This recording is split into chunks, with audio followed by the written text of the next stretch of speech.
आइए अगला टॉपिक है हमारा capacitor in series and parallel.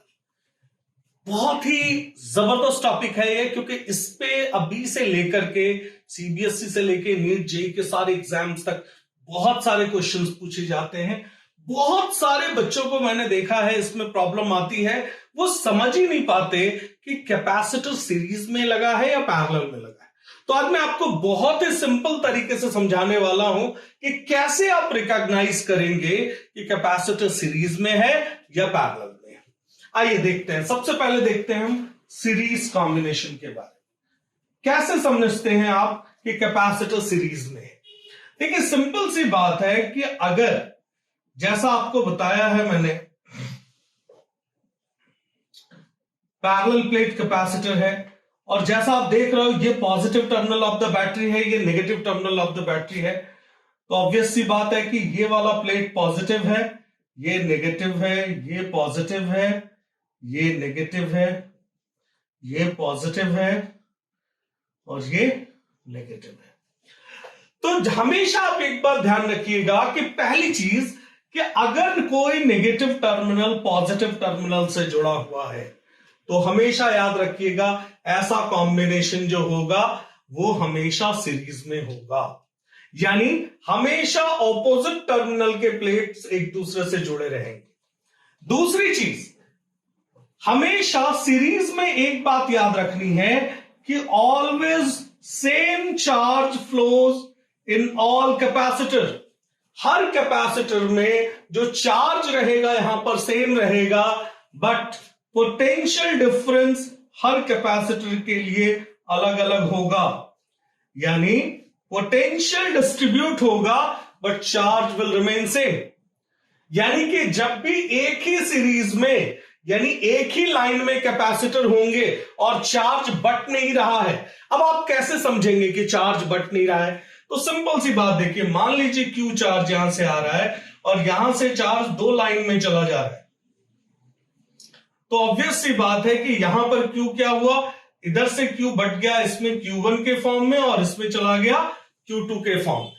तो यानी क्या हुआ, यहां पे चार्ज डिस्ट्रीब्यूट हो गया। तो ऐसा कॉम्बिनेशन जो है वो सीरीज में नहीं कहा जा सकता। सीरीज में कौन कहा जा सकता है? जैसे मान लीजिए कि यहां पर कैपेसिटर है, यहां पे कैपेसिटर, यहां कैपेसिटर है। अगर ये यहां पर आकर कैसे हो जाता? अब देखिए क्या हो रहा है, सेम वायर में चारों के चारों कैपेसिटर सेम वायर से जुड़े हुए हैं, यहां पर वायर चेंज नहीं हो रहा है। तो आप क्या देख रहे हो कि ये कैसा कैपेसिटर है, कैसा अरेंजमेंट है, यहां पर ये पूरा का पूरा सीरीज का अरेंजमेंट है। लेकिन मान लीजिए यहां से अब कैपेसिटर चेंज हो जाता, अब क्या होगा? अब ये दोनों तो सीरीज में हैं, लेकिन यहां पर देखिए ये बट गया, यहां पर एक नया वायर आ गया, यहां पे एक जंक्शन बन गया।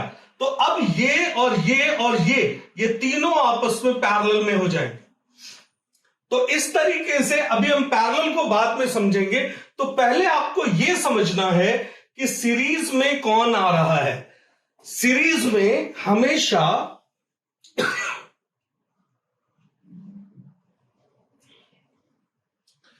एक चीज ध्यान रखिए कि सीरीज में हमेशा चार्ज जो रहेगा वो सेम रहेगा। अगर चार्ज डिवाइड हो रहा है तो समझना है कि वो सीरीज कॉम्बिनेशन नहीं है।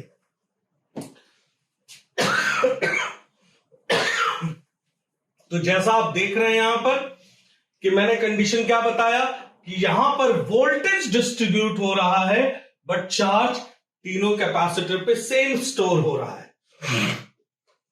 यानी इन सीरीज कॉम्बिनेशन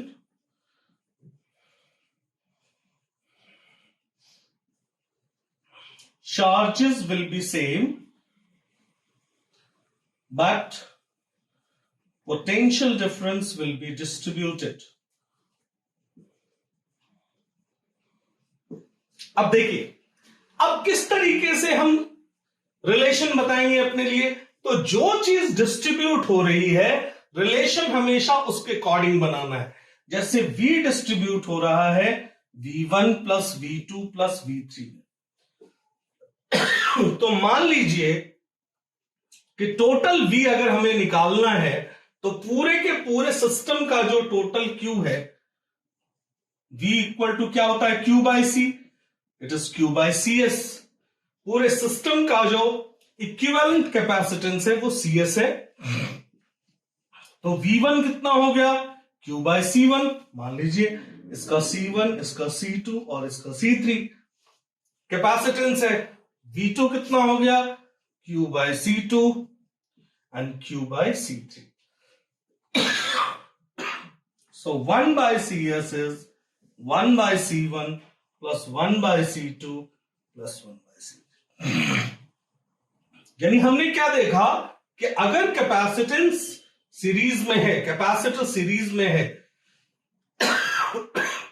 तो जो इक्विवेलेंट कैपेसिटेंस निकल रहा है 1 by CS, that is 1 by C1 plus 1 by C2, इस तरीके से हम निकालते हैं। अब ये तो मान लीजिए जनरल बात है, लेकिन अब यहां से क्वेश्चन क्या पूछा जाएगा, यहां से दो ही क्वेश्चन पूछे जाते हैं। सॉरी, मेरा गला ठीक नहीं है, लेकिन मैं बहुत ही एक्साइटमेंट में हूं क्योंकि आपके पास जल्दी से जल्दी सारी इंफॉर्मेशन भेजनी है मुझे। दो ही क्वेश्चन यहां पूछे जाते हैं। पहला क्वेश्चन पूछा जाता है आपसे, find charge on each capacitor, और दूसरा क्वेश्चन पूछा जाता है कि find potential difference across each capacitor. बस यही दो क्वेश्चंस आपसे इसमें मोस्टली पूछे जाते हैं ज्यादातर। देखिए, जब आपको चार्ज निकालना होगा तो जैसा मैंने आपको बताया कि एक ही चार्ज तीनों पर स्टोर रहता है, मतलब जो टोटल चार्ज होगा वही स्टोर होगा। तो फॉर चार्जेस आपको पहला स्टेप क्या करना है, फाइंड CS। आपके पास जितने भी कैपेसिटर सीरीज में हैं, ये मैं सीरीज की बात कर रहा हूं, आप उन सब का इक्विवेलेंट कैपेसिटेंस इस फॉर्मूले से निकाल लीजिए। और दूसरा स्टेप क्या करना है आपको, total Q equal to total equivalent capacitor into total voltage. यहां से आपको वो Q निकल जाएगा and that Q is equal to Q1, Q2 और Q3।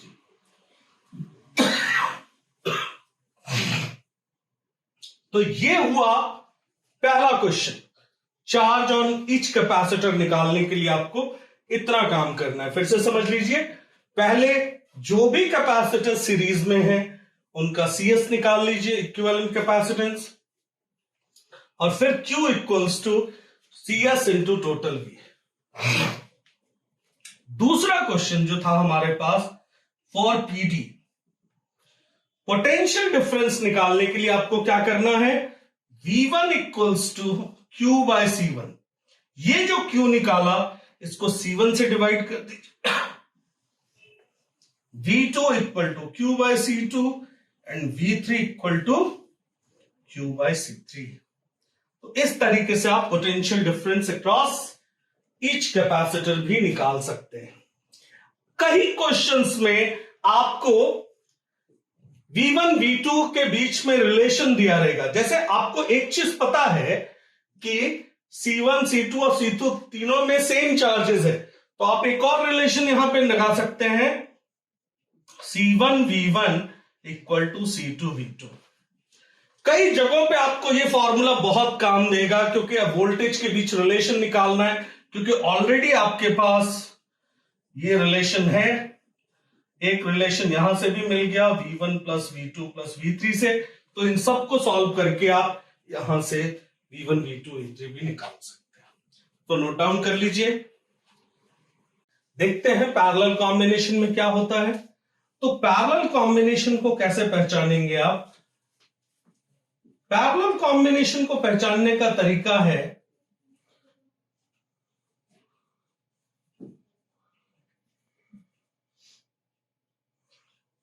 जैसा आप देख रहे हैं पॉजिटिव टर्मिनल है, ये नेगेटिव है, तो सारे के सारे पॉजिटिव टर्मिनल एक ही लाइन में रहेंगे और सारे के सारे नेगेटिव टर्मिनल एक ही लाइन में रहेंगे। यानी पॉजिटिव टर्मिनल एक तरफ और नेगेटिव टर्मिनल एक तरफ, तो ऐसा कॉम्बिनेशन जो होगा वो पैरेलल कॉम्बिनेशन कहलाएगा। अब यहां पर क्या हो रहा है, देखिए यहां से Q चार्ज आया और यहां पर Q चार्ज डिस्ट्रीब्यूट हो जाता है किसमें, इसमें Q1 चला गया, इसमें Q2 चला गया और इसमें Q3 चला गया, बट यहां पोटेंशियल डिफरेंस सेम रहता है। This is C1, this is C2, this is C3। जो बात मैं अभी पीछे कर रहा था वो यही था कि अगर चार्ज डिस्ट्रीब्यूट हो जाए तो कॉम्बिनेशन पैरेलल में कहलाएगा, चार्ज सेम हो जाए तो कॉम्बिनेशन सीरीज में कहलाएगा। तो अगेन जैसा मैंने वहां किया था, डिस्ट्रीब्यूशन किसका हो रहा है, चार्ज का, तो रिलेशन किस पे बनेगा, चार्ज पर। तो यहां पर क्या हुआ, यहां पे Q is distributed but V remains same. V तीनों के केस में सेम रहेगा, यानी रिलेशन बनेगा Q equals to Q1 plus Q2 plus Q3। तो टोटल Q निकालने के लिए कॉम्बिनेशन को आप पैरेलल में लेंगे, CP into V, C1 into V plus C2 into V plus C3 into V। तो finally V will be cancelled out and it would be C1 plus C2 plus C3। तो जैसा आपने देखा कि यहां पर पैरेलल में आपने सिंपली चीजों को ऐड कर देना है, जबकि सीरीज में 1/CS करके लिखा। यहां पर आपको दो ही चीजें पूछी जाएगी, यहां चूंकि V सेम है तो V तो पूछा नहीं जाएगा, C1 Q1 पूछा जाएगा, चार्ज ऑन ईच प्लेट, तो it will be C1V, C2V and C3।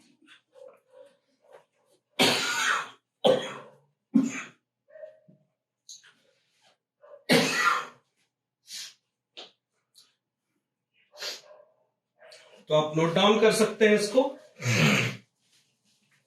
अब आते हैं हम कुछ अलग फॉर्म्स पे। ये तो आपने नॉर्मली CP और CV को समझ लिया। नॉर्मल फॉर्म में हम देखते हैं कि यहां पर और क्या क्या पॉसिबिलिटी हो सकती है हमारे पास में सीरीज और पैरेलल।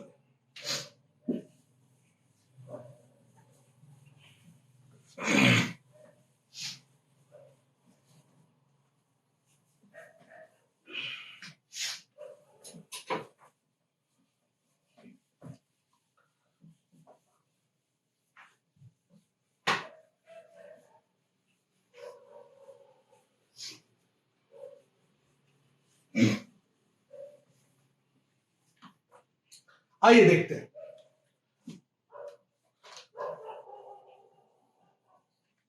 थोड़ा अलग अलग फॉर्म में देखते हैं। जैसे मान लीजिए अगर कैपेसिटर विथ डाइलेक्ट्रिक मीडियम में, अगर हमने डाइलेक्ट्रिक डाल दिया है और किस तरीके से डाला है, सबसे पहले तो ये फर्क पड़ता है। देखिए मान लीजिए कि ये कैपेसिटर है, यहां बीचों बीच मैंने एक डाइलेक्ट्रिक मीडियम डाल दिया और इस पार्ट में अलग डाइलेक्ट्रिक मीडियम डाल दिया और इस पार्ट में अलग डाइलेक्ट्रिक मीडियम डाल दिया, K1 and K2, D/2 D/2। यह है हमारा एरिया का प्लेट। दूसरा कॉम्बिनेशन है हमारा इस तरीके से, यहां पर सेपरेशन D है, यहां पर भी हमने दो डाइलेक्ट्रिक मीडियम्स लिए, one is K1 another is K2। But यहां पर क्या हुआ, एरिया डिवाइड हो गया।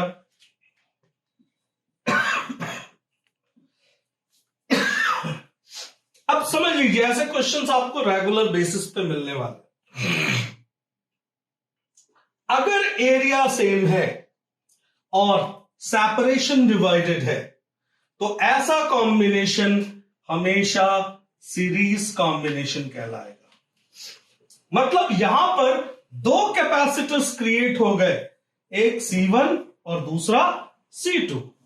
तो C1 कितना हो जाएगा, K1 epsilon not A upon D upon 2, और C2 कितना हो गया, K2 epsilon not A upon D upon 2। And finally दोनों सीरीज कॉम्बिनेशन में है, तो 1/CS is 1/C1 plus 1/C2। लेकिन अगर एरिया डिवाइडेड है और D सेम है, तो ऐसा कॉम्बिनेशन पैरेलल कॉम्बिनेशन में कहलाएगा। यहां का C1 होगा K1 epsilon not A/2D, K2 epsilon not A/2D, और CP हो जाएगा C1 प्लस C2। तो इसको अच्छे से समझ लीजिए इस बात को कि ऐसा कॉम्बिनेशन जिसमें एरिया सेम हो और सेपरेशन डिवाइडेड हो, जरूरी नहीं है कि दो ही मीडियम हो, 3-4 जितने चाहे उतने मीडियम हो सकते हैं। जैसे एक कॉम्बिनेशन अगर मैं आपको दे रहा हूं यहां पर, मान लीजिए ये चीज हो जाए, 3 कैपेसिटर बना दिए मैंने, इसमें K1 डाल दिया, इसमें K2 डाल दिया, इसमें K3 डाल दिया। अब देखिए ये D है, ये A/2 है, ये D/2 और D/2 हो गया। अब यहां पर समझिए क्या हो रहा है, यहां पर देखिए ये दोनों क्या हुआ, यहां पर सेपरेशन डिवाइड हुआ बट इनका एरिया सेम है। तो K2 and K3 will be in series, और उसके साथ K1 क्या हो जाएगा, पैरेलल में हो जाएगा। तो इसका जो सीरीज कॉम्बिनेशन होगा that is how much,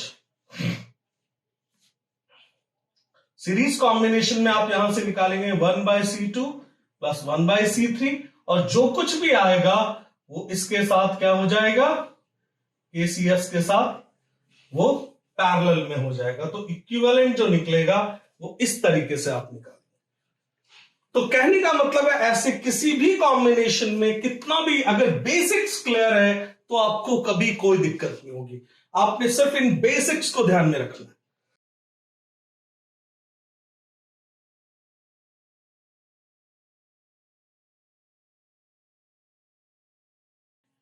hope आपको सारी बातें बहुत ही, आप क्वेश्चंस देखेंगे मोस्टली इन्हीं पे सारे क्वेश्चंस, इन्हीं कॉन्सेप्ट्स पे क्वेश्चंस आते हैं। आइए आगे बढ़ते हैं। हेलो स्टूडेंट्स, आइए कुछ कॉम्बिनेशंस को देखते हैं अब, जो कि सीरीज और पैरेलल दोनों में होंगे। तो जैसे आप ये कॉम्बिनेशन देख रहे हैं, यहां पे 2 कॉम्बिनेशन मैंने लिया है, काफी मिलते जुलते हैं, बट एक में देखिए कैपेसिटर लगा हुआ है जबकि दूसरे में बिल्कुल खाली वायर है। तो आइए सबसे पहले केस को, पहले क्वेश्चन को देखते हैं कि आखिर इसको कैसे करते हैं। अब देखिए ऐसे क्वेश्चन को कभी भी अगर आप इसको देख रहे होंगे तो आपको एग्जैक्टली पता ही नहीं चलेगा कि किधर कौन सा सीरीज में है, कौन सा पैरेलल में है।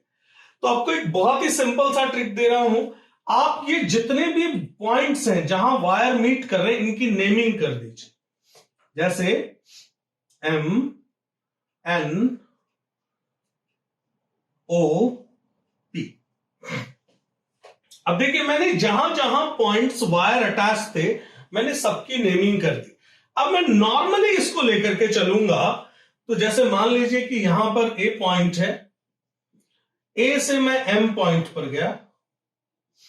अब M से देखिए 2 चीजें हो रही है, M से एक वायर निकल के O पर जा रहा है और M से एक वायर निकल के N पे जा रहा है, यानी M से 2 वायर स्प्लिट हो रहे हैं।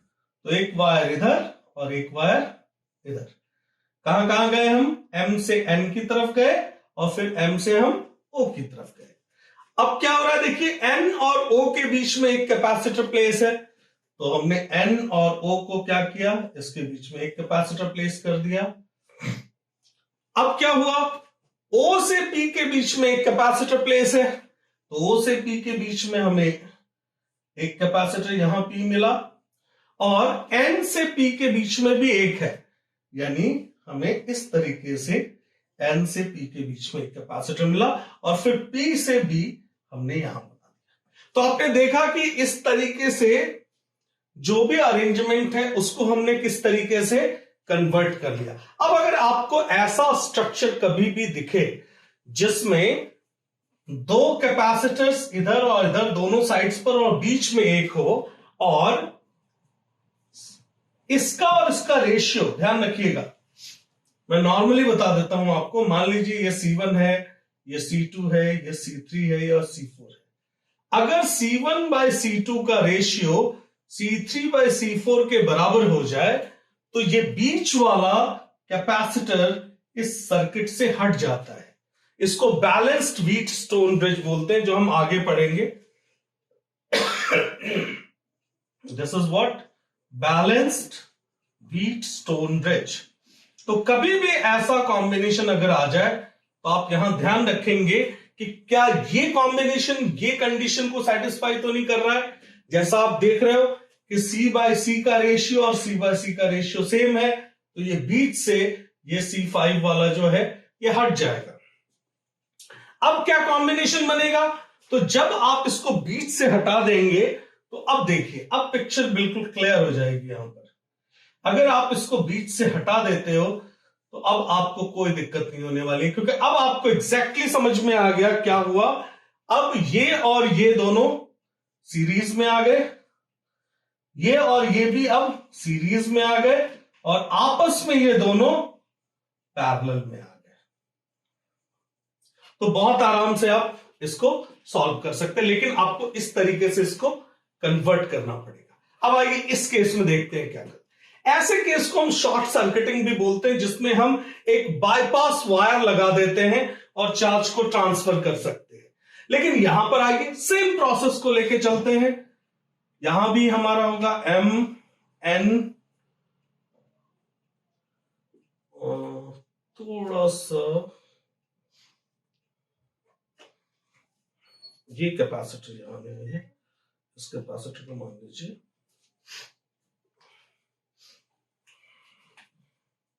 इस तरीके से MN और O है यहां पर, मान लीजिए उस पॉइंट से। अगेन सेम काम करते हैं। आइए A से हम आए M की तरफ, ठीक है। M के पास, M से एक लाइन O के पास गई जिसके पास कोई कैपेसिटर नहीं है, और M से एक लाइन N की तरफ गई जिसके पास एक कैपेसिटर है। फिर N और O के बीच में एक कैपेसिटर है, और फिर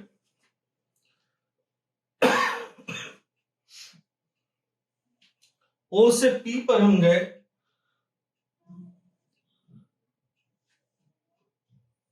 मान लीजिए वो कैपेसिटर मैं यहां डाल देता हूं, तो O से P के बीच में एक कैपेसिटर है, और